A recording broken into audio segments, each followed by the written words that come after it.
Hay momentos en la vida en que todo cambia. No gradualmente, ni por etapas, sino en un instante, un latido. Me llamo David Rosenberg, y hasta mediados de 2022, era alguien que quizás nunca imaginarías cuestionando su propia verdad. Era rabino, maestro de Torá, con una fe arraigada en generaciones. Pero lo que voy a contarte no es un argumento teológico, ni un debate filosófico. Esta es la historia de cómo morí, literalmente, y conocí a la misma persona a la que rechacé toda mi vida, Jesús. Esta no es una historia de conversión, es una historia de colisión, entre el orgullo y la gracia, la religión y la verdad, la ceguera y la revelación. Y si estás dispuesto a recorrer este camino conmigo, creo que no solo te abrirá los ojos, podría destrozar tu viejo mundo, como hizo con el mío. Nací y crecí en Borough Park, Brooklyn, un enclave donde cada cuadra resuena con oraciones, cada rincón protegido por la tradición. Mis padres, Moshe y Esther, vivían la Torá. No era algo que hiciéramos, era quienes éramos. Desde el momento en que aprendí a caminar, me sumergí en un mundo de letras hebreas, kipás y reverencia. Mis primeros recuerdos están envueltos en el aroma de la jalá y el sonido de mi madre cantando salmos en yidis. Mi padre, fuerte y silencioso, se ponía los tefilín cada amanecer como si se abrigara de valor.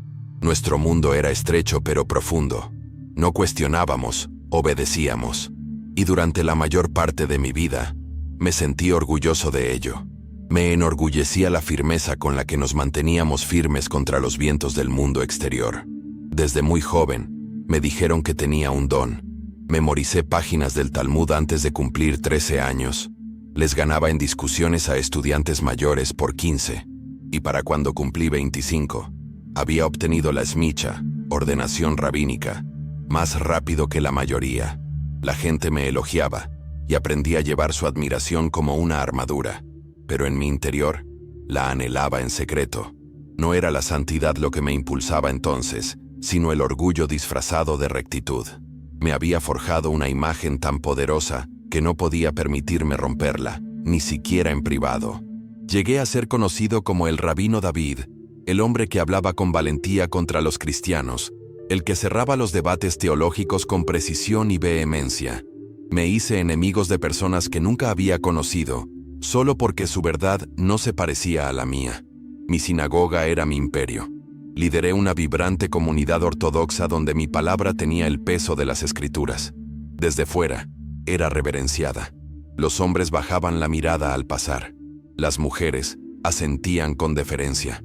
Incluso los niños susurraban cuando pasaba. Pero dentro de las paredes de mi propia casa, las cosas eran más complicadas.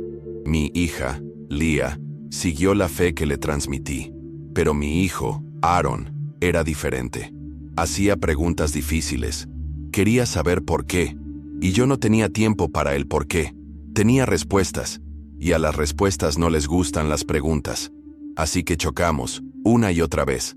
Su resistencia se sentía como rebelión. No podía verlo como lo que era. Angustia disfrazada de independencia. Recuerdo la última pelea con Aaron antes de que todo cambiara. Me dijo, «Papá, no estás defendiendo la fe, estás defendiendo el control». Esas palabras me hirieron más de lo que dejé ver, pero en lugar de afrontarlas me defendí. «Estás abandonando la Torá», grité. «Estás traicionando a Dios». Esa noche, sentado solo en mi estudio, abrí mi libro de oraciones, pero no sentí nada. Me quedé mirando las palabras, pero ya no me conmovían. Fue como gritarle a un cañón y no recibir respuesta. Pero lo ignoré. Se supone que los rabinos no deben tener dudas, ¿verdad? Me dije a mí mismo que era estrés, cansancio, demasiada responsabilidad. Me lo dije todo menos la verdad. En mis sermones me mantenía firme. Los cristianos adoran a un hombre, decía. No a Hashem, no al único Dios verdadero. Mi voz resonaba como un trueno por los bancos, y la gente aplaudía. Pero tarde en la noche, cuando las velas se consumían y las paredes estaban en silencio, susurraba, «¿Estás ahí, Hashem?» Y no recibía respuesta. Ese silencio me aterrorizaba, pero aún así, seguí con la farsa. Pensé que tal vez si rezaba con más fuerza, más alto, Durante más tiempo, el vacío se reduciría, pero la verdad era que ya no sentía a Dios, y ese era un secreto que guardaba como un escándalo. El punto de inflexión llegó un domingo sofocante de julio. El santuario estaba lleno. Hombres con sombreros negros, mujeres con vestidos modestos, niños inquietos en la parte de atrás. Estaba predicando de Isaías sobre el Mesías. Repetí las mismas palabras que había dicho cientos de veces, pero esta vez, algo dentro de mí se quebró. Sentí una opresión en el pecho. Arrastraba las palabras, y antes de que pudiera terminar la frase, todo se volvió negro. Lo siguiente que supe fue que estaba acostado en una ambulancia, con las sirenas aullando, la mano de mi esposa agarrando la mía como un salvavidas. No tenía ni idea entonces de que mi mundo estaba a punto de terminar, y algo completamente diferente estaba a punto de comenzar. Esta historia no trata sobre una caída en desgracia, trata sobre una caída en gracia, sobre la clase de verdad que te rompe los huesos y te reconstruye por dentro. Y si alguna vez te has preguntado si lo que crees es realmente cierto, o si es solo lo que siempre has sabido, te pido que te quedes. No te vayas. No pases de largo. Esto es solo el principio. Lo que viene después puede desafiar todo lo que crees saber. Pero te prometo, vale la pena. Cuando me caí ese día, no fue solo mi cuerpo el que se derrumbó, sino toda la identidad que había construido durante toda mi vida. Estuve inconsciente solo unos minutos, pero en esos minutos, algo eterno comenzó. En la ambulancia, entraba y salía inconsciente. Recuerdo haber visto a un paramédico con una cruz alrededor del cuello, e incluso entonces, mi instinto fue discutir. Quería decirle lo equivocado que estaba, pero no podía hablar. Apenas podía respirar. Había dolor en mi pecho, sí, pero también un dolor más profundo, uno para el que aún no tenía palabras. Se sentía como el crujido de algo sagrado, algo enterrado. En el hospital, me llevaron rápidamente a cirugía. Mi esposa, Sara, estaba junto a la camilla, con los ojos abiertos por el terror. Me dijo que me amaba. Apenas recuerdo haber respondido. Cuando la anestesia hizo efecto, no tuve miedo de morir. Tenía miedo de lo que podría encontrar si realmente había algo más allá. No sé cuánto tiempo estuve inconsciente. Más tarde, los médicos dijeron 3 minutos y 30 segundos. Pero en ese espacio, viví toda una vida. No comenzó con luz ni paz. Comenzó con la verdad. Me encontré en un tribunal, no metafórico, no onírico, sino real. Una habitación con altas paredes blancas, luz brillante arriba y un silencio que presionaba contra mi piel. Estaba solo en una mesa de madera, sin rollos de la Torá, sin talet, sin notas, solo yo, expuesto. Al otro lado estaban sentadas figuras que reconocí. Mi antiguo maestro de yeshiva, mi madre, un pastor cristiano con el que una vez debatí, un congregante al que regañé. Incluso apareció el rostro de mi propio hijo, ensombrecido por la decepción. No hablaron primero, miraron, no con odio, con dolor. Eso fue peor. Sus ojos decían lo que las palabras no podían. Te lo perdiste, y eso me destrozó. Las voces comenzaron, una a una. Mi maestro habló de mi orgullo, mi madre de mi juicio. El pastor John Carter me recordó el momento en que dijo, Dios te ama, y me reí en su cara. Rachel, la mujer de mi congregación, dijo que la había humillado por faltar al Shabbat.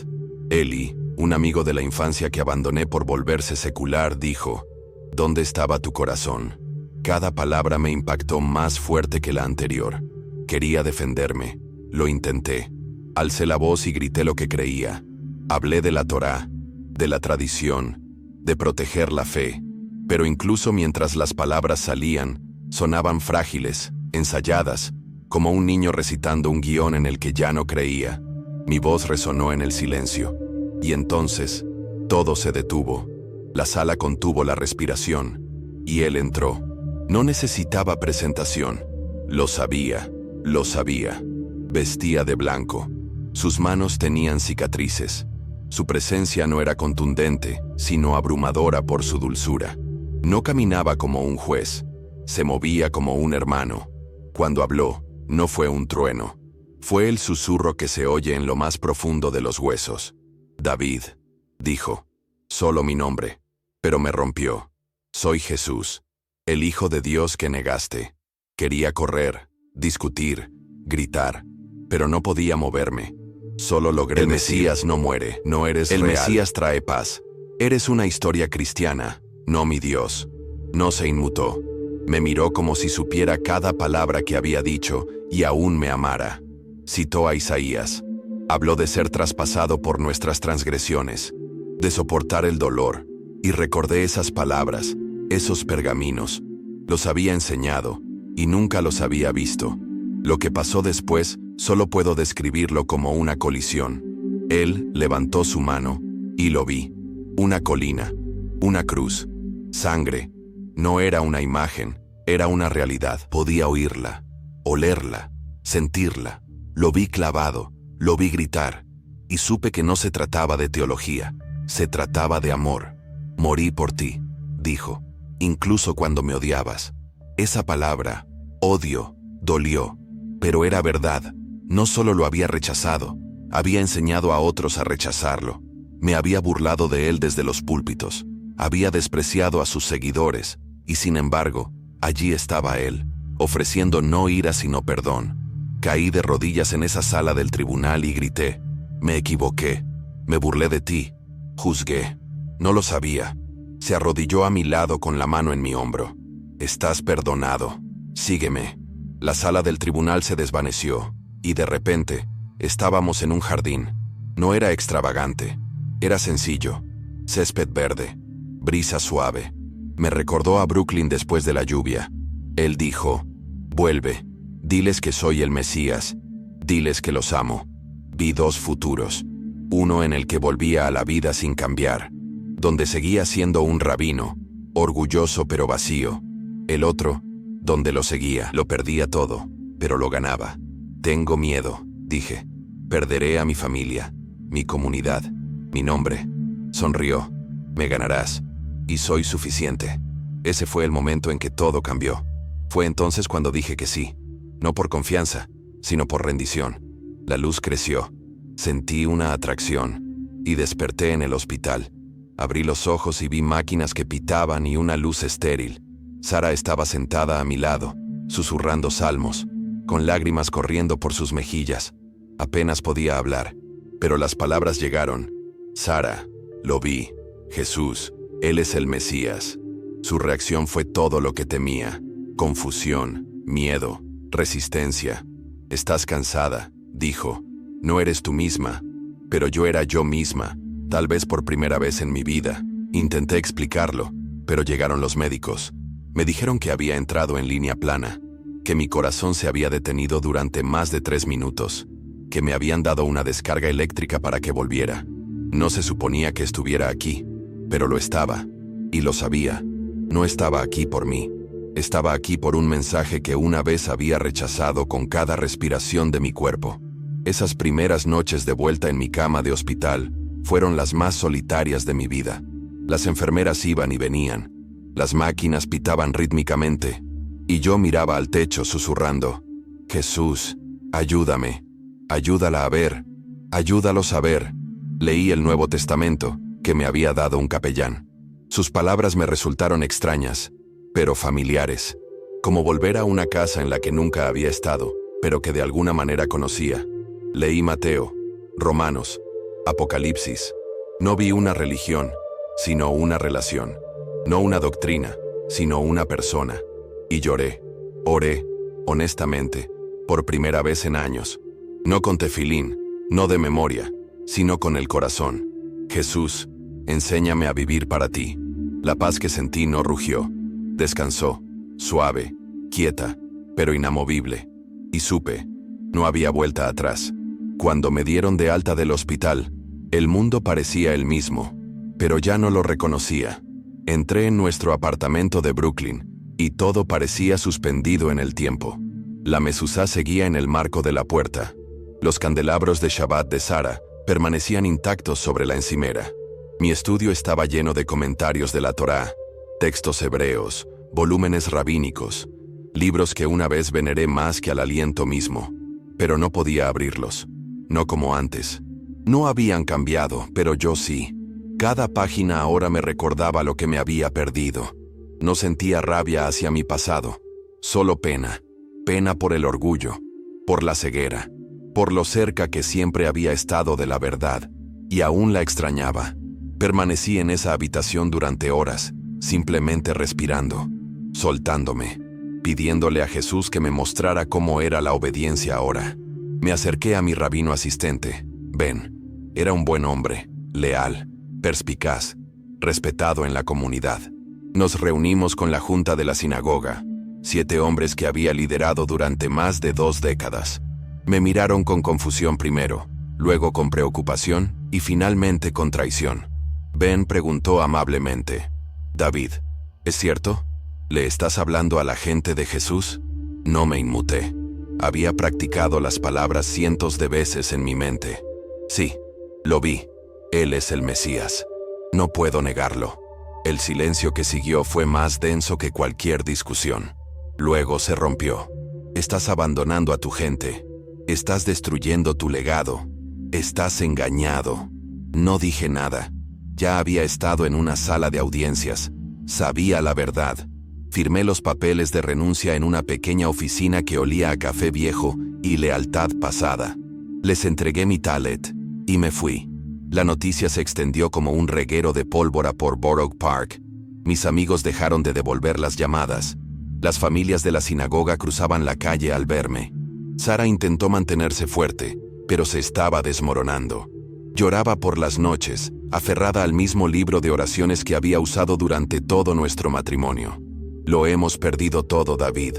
La sinagoga, nuestra vida, nuestro nombre. Nuestra hija Lea gritó furiosa: «Ya no eres mi padre, eres cristiano». ¿Y Aaron? Aaron no dijo nada. Su silencio gritaba: «Nunca me había sentido más abandonada, pero extrañamente, nunca más anclada». Porque incluso en la tormenta, Jesús se mantuvo firme. Oré, esperé, me aferré a su voz desde el jardín. «Me ganarás, y yo soy suficiente». Me recordaba a mí misma a diario que valía la pena. Esa verdad valía cualquier precio, incluso esto. Encontré una pequeña iglesia en Flatbush, enclavada entre una lavandería y una farmacia. No era grandiosa, no necesitaba serlo. Dentro, los bancos crujían, la alfombra estaba desgastada, el aire olía a pino y esperanza. El pastor Tom era un hombre corpulento con acento sureño y una mirada penetrante. Me estrechó la mano y dijo: «Bienvenido a casa, David. Dios te llamó». Ese primer domingo me senté atrás, sin saber qué hacer. Cuando empezó la música, algo dentro de mí se quebró. «Entonces canta mi alma, mi Dios Salvador, a ti». Me temblaban los labios, me ardía la garganta, y brotaron las lágrimas. Había cantado miles de canciones en hebreo, pero ninguna me había conmovido tanto. Ese día, no le canté a la tradición, le canté a una persona, la persona que me encontró al morir. Semanas después me bauticé. El agua estaba fría, la ceremonia sencilla. El pastor Tom oró: «Has nacido de nuevo en Cristo». La gente aplaudió. Algunos susurraron. Oí a uno decir: «Ese es el rabino que cambió». No me importó. Jesús era mi verdad ahora. Estudié con Tom, página a página, el libro de los Hechos. Aprendí cómo Pablo, antes Saulo, antes perseguidor de cristianos, se había convertido en su voz más grande. Ahora lo entendía, no solo como una figura, sino como un reflejo. Éramos iguales, celosos de la ley, hasta que la gracia me confrontó. Oraba todas las noches, de rodillas sobre la alfombra, susurrando: «Jesús, he perdido tanto. Dame fuerzas». Sara observaba, insegura. Vio cómo crecía la dulzura en mí. El filo se desvanecía. El juicio se disolvía. Una noche, dijo: «Eres diferente, David. No lo entiendo, pero lo veo». Empecé a hablar. Primero en la iglesia, luego en la calle. Conté mi historia. Sobre la sinagoga, el tribunal, el hombre de blanco. Hablé en estaciones de metro, afuera de tiendas kosher, incluso cerca de mi antigua sinagoga. Algunos me escupieron, algunos me llamaron traidor, otros, sorprendentemente, escucharon. Un hombre, un padre judío de unos 40 años, se detuvo y preguntó: «¿Por qué Jesús?». Se lo conté todo.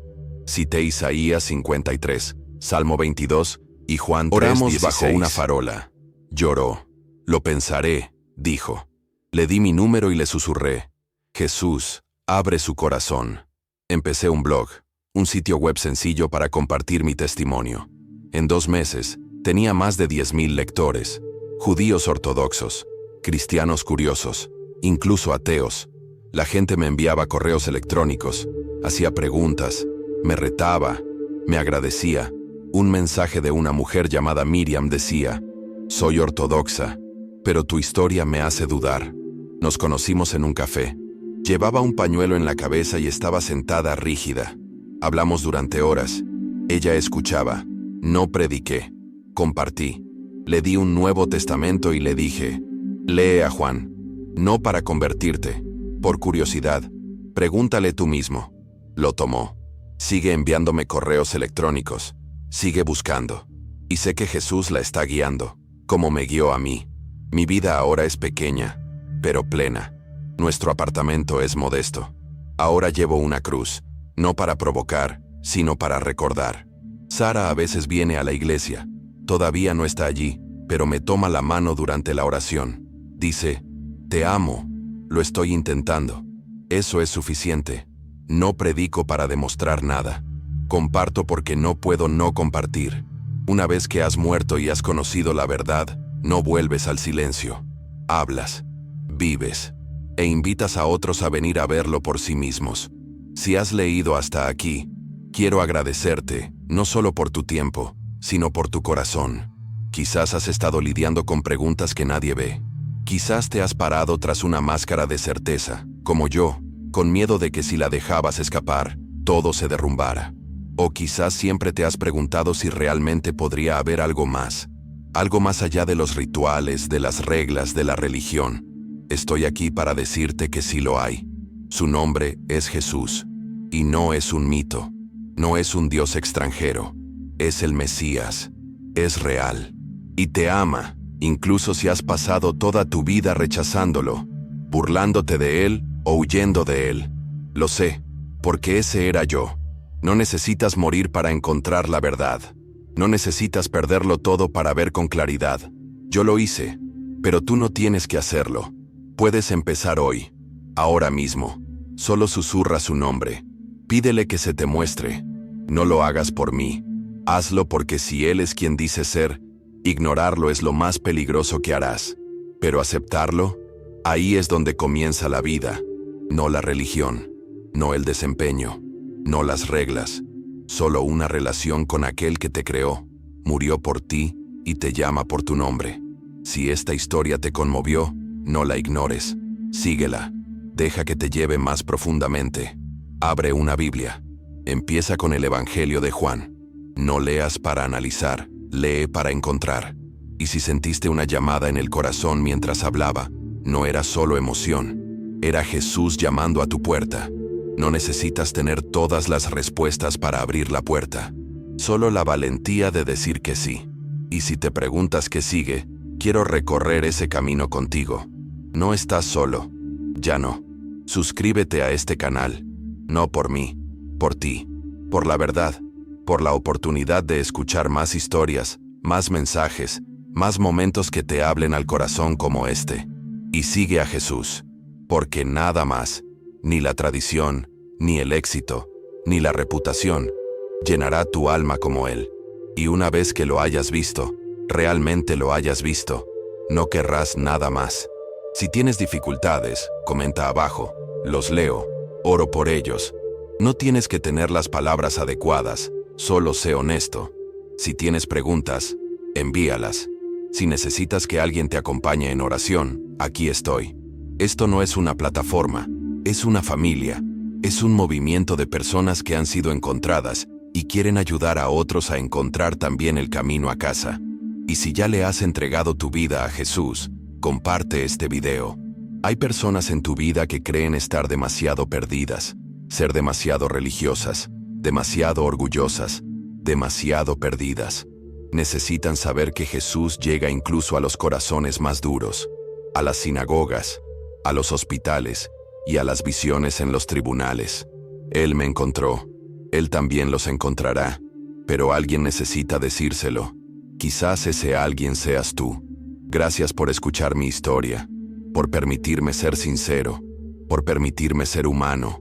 No lo tomo a la ligera. No te veo como un espectador, sino como alguien en un viaje, como yo. Y si alguna vez te sientes solo, recuerda, Jesús está más cerca que tu próximo aliento. Y sigo aquí, compartiendo, orando, recorriendo este camino contigo. Hasta la próxima. Sé valiente, mantente abierto y sigue la verdad a donde sea que te lleve, porque la verdad tiene un nombre, y su nombre es Jesús. Nos vemos pronto.